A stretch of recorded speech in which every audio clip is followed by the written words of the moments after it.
Friends, welcome to சாப்பிட வாங்க. இன்னைக்கு நம்ம சேனல்ல குட்டிஸோட ரொம்பவே ஃபேவரட்டான சிக்கன் நூடுல்ஸ் எப்படி பண்றதுன்னு பார்க்கலாம். வீடியோக்குள்ள போறதுக்கு முன்னாடி மறக்காம நம்ம சேனலுக்கு சப்ஸ்கிரைப் பண்ணிடுங்க. பக்கத்துல இருக்க பெல் ஐகானை கிளிக் பண்ணிக்கோங்க.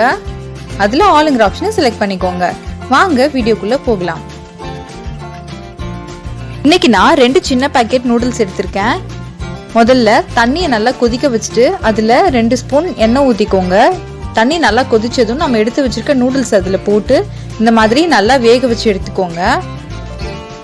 நம்ம எண்ணெய் சேர்க்கும் போது நூடுல்ஸ் ஒன்னோட ஒன்று ஒட்டாம நல்லா வரும். இப்போ நூடுல்ஸ் நல்லா வெந்துடுச்சு. இப்போ இதை நான் வடிகட்டிட்டு தனியா எடுத்து வச்சுக்கிறேன். இப்போ தேவையான பொருட்கள் என்னன்னு பார்க்கலாம். நம்ம வேக வச்சு வடிகட்டி எடுத்து வச்ச நூடுல்ஸ் நம்ம எண்ணெய் சேர்த்ததுனால ஒன்னோட ஒன்று ஒட்டாம நல்லா உதிரி உதிரியா வந்திருக்கு. நூடுல்ஸை வடிகட்டிட்டு நல்லா ஆற வச்சு எடுத்துக்கோங்க. 2 கேரட் நீல நீளமா இந்த மாதிரி துருவி எடுத்து வச்சிருக்கேன். 1 கிராம் முட்டைகோஸ் ஸ்லைஸ் பண்ணி வச்சிருக்கேன். ஒரு பெரிய வெங்காயம் அதையும் ஸ்லைஸ் பண்ணி எடுத்து வச்சிருக்கேன். 1 கேப்சிகம் ஸ்லைஸ் பண்ணி வச்சிருக்கேன். 100 கிராம் சிக்கன் 65 மசாலா போட்டு நல்லா ஃப்ரை பண்ணி சின்ன சின்ன பீசஸா கட் பண்ணி எடுத்து வச்சிருக்கேன். 2 முட்டை, spoon chilli powder, 1 spoon garam masala, 1 spoon pepper powder, வெங்காயத்தாள் கொஞ்சம் சின்ன சின்னதா கட் பண்ணி வச்சிருக்கேன் கார்னிஷிங்காக. தேவையான அளவுக்கு உப்பு, 1 spoon tomato sauce, 1 spoon soya sauce. இப்ப வாங்க எப்படி பண்றதுன்னு பார்க்கலாம். நான் ஒரு கடாய் அடுப்புல வச்சிருக்கேன். நீங்க இரும்பு கடாய் யூஸ் பண்ணீங்கன்னா இன்னும் நல்லா இருக்கும்.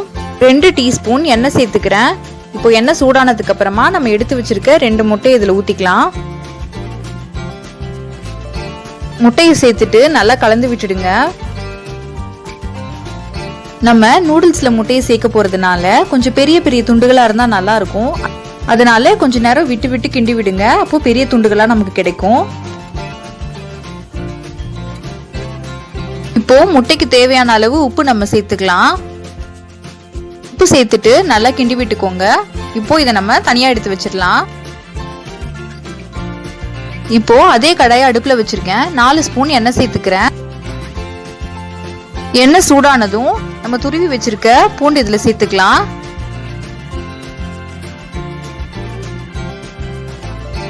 பூண்டு சேர்த்துட்டு எண்ணெயிலே நல்லா வதக்கி விட்டுடுங்க. நம்ம பூண்டு இப்படி எண்ணெயில நல்லா வதக்கும் போது பூண்டோட ஃபிளேவர் நூடுல்ஸ்ல நல்லா இறங்கிருக்கும்.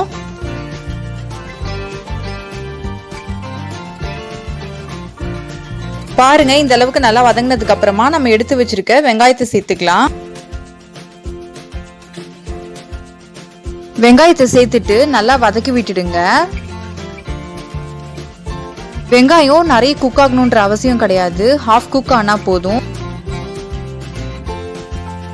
நம்ம நூடுல்ஸ்ல சேர்க்கிற வெஜிடபிள்ஸ் எல்லாமே ஹாஃப் குக்ல இருந்தா போதும். அப்போதான் நம்ம சாப்பிடும்போது கிரன்ச்சியா நல்லா இருக்கும். வெங்காயம் இந்த அளவுக்கு வதங்கினதுக்கு அப்புறமா நம்ம எடுத்து வச்சிருக்க கேரட்டை சேர்த்துடலாம்.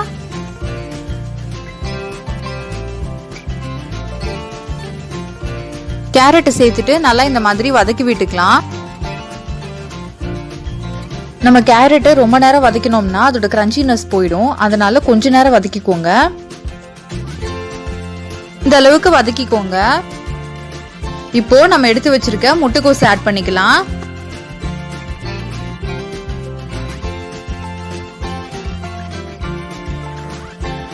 முட்டைகோஸ் ஆட் பண்ணிட்டு நல்லா மிக்ஸ் பண்ணி விட்டுடுங்க. சின்ன பசங்க நூடுல்ஸ்னா ரொம்பவே விரும்பி சாப்பிடுவாங்க. ஆனா நம்ம கடையில வாங்கி கொடுக்கறது அந்த அளவுக்கு ஹெல்தி கிடையாது. இந்த மாதிரி நம்ம வீட்லயே செஞ்சு கொடுக்கலாம். நல்லா வதக்கி விட்டுடுங்க. இப்போ முட்டைகோஸ் ஓரளவுக்கு நல்லா குக் ஆயிடுச்சு. இந்த சமயத்துல நம்ம எடுத்து வச்சிருக்க கேப்சிகம் ஆட் பண்ணிக்கலாம். வெஜிடபிளோட குவான்டிட்டி உங்களோட இஷ்டப்படி தான். உங்க பசங்க எதை அதிகமா விரும்பி சாப்பிட்றாங்களோ அந்த வெஜிடபிளை நீங்க அதிகமாவே சேர்த்துக்கலாம்.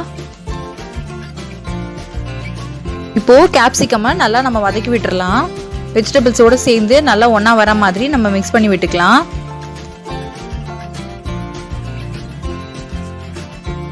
இப்போ இந்த ஸ்டேஜ்ல நம்ம சாஸ்லாம் சேர்த்துக்கலாம். 1 ஸ்பூன் சோயா சாஸ் சேர்த்துக்கிறேன்.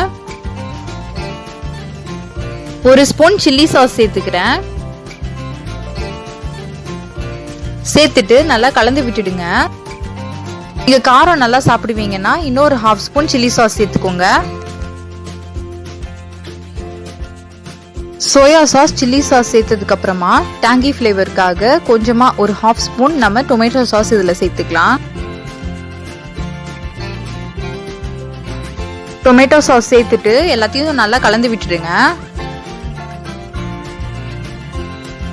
இப்போ பாருங்க, வெஜிடபிள்ஸ் எல்லாம் சேர்ந்து எல்லாம் ஒண்ணா வந்துடுச்சு.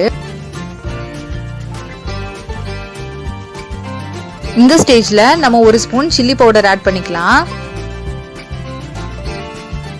1 ஸ்பூன் கரம் மசாலா பவுடர். இப்போ மசாலா சேர்த்துட்டு நல்லா கிளறி விட்டுக்கோங்க. மசாலாவோட பச்சை வாசனை எல்லாம் போற வரைக்கும் நல்லா கிண்டி விட்டுக்கோங்க. இப்போ வெஜிடபிள்ஸ்லாம் நல்லா குக் ஆயிடுச்சு. இந்த ஸ்டேஜ்ல நம்ம எடுத்து வச்சிருக்க நூடுல்ஸை சேர்த்துக்கலாம். நூடுல்ஸை சேர்த்ததுக்கு அப்புறமா இந்த மாதிரி 2 ஃபோர்க் வச்சு மசாலாவோட நூடுல்ஸை நல்லா மிக்ஸ் பண்ணி விட்டுடுங்க. நம்ம நார்மலா யூஸ் பண்ற கரண்டி வச்சு மிக்ஸ் பண்ணீங்கன்னா கொஞ்சம் கஷ்டமா இருக்கும். இந்த மாதிரி ஃபோர்க் யூஸ் பண்ணீங்கன்னா ஈஸியா மிக்ஸ் பண்ணிடலாம்.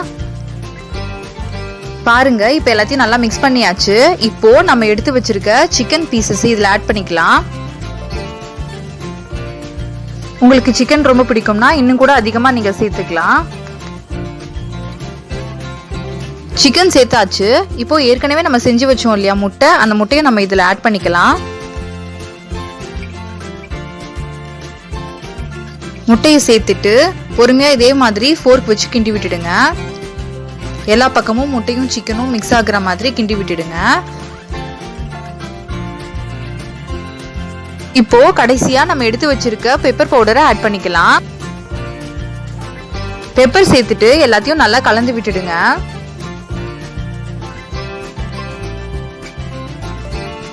நம்ம இந்த மாதிரி கலந்து விடும்போது நம்ம போட்ட மசாலா எல்லாம் நூடுல்ஸ்ல நல்லா இறங்கியிருக்கும். இப்போ நம்ம நூடுல்ஸ் ரெடி ஆயிடுச்சு. இப்போ கடைசியா நம்ம கார்னிஷிங்காக எடுத்து வச்சிருக்க வெங்காயத்தால ஆட் பண்ணிக்கிறேன். அவ்வளோதாங்க, நம்ம வீட்டு குட்டீஸ்க்கு ரொம்பவே பிடிச்ச சிக்கன் நூடுல்ஸ் இப்போ ரெடி ஆயிடுச்சு. இந்த ரெசிபியை நீங்களும் வீட்டில் ட்ரை பண்ணி பார்த்துட்டு எப்படி இருந்துச்சுன்னு கமெண்ட்ஸ்ல சொல்லுங்க. இந்த வீடியோ உங்களுக்கு பிடிச்சிருந்துச்சுன்னா லைக் பண்ணுங்க, ஷேர் பண்ணுங்க, கமெண்ட் பண்ணுங்க, அண்ட் மறக்காம நம்ம சேனலுக்கு சப்ஸ்கிரைப் பண்ணிடுங்க. தேங்க்ஸ் ஃபார் வாட்சிங்.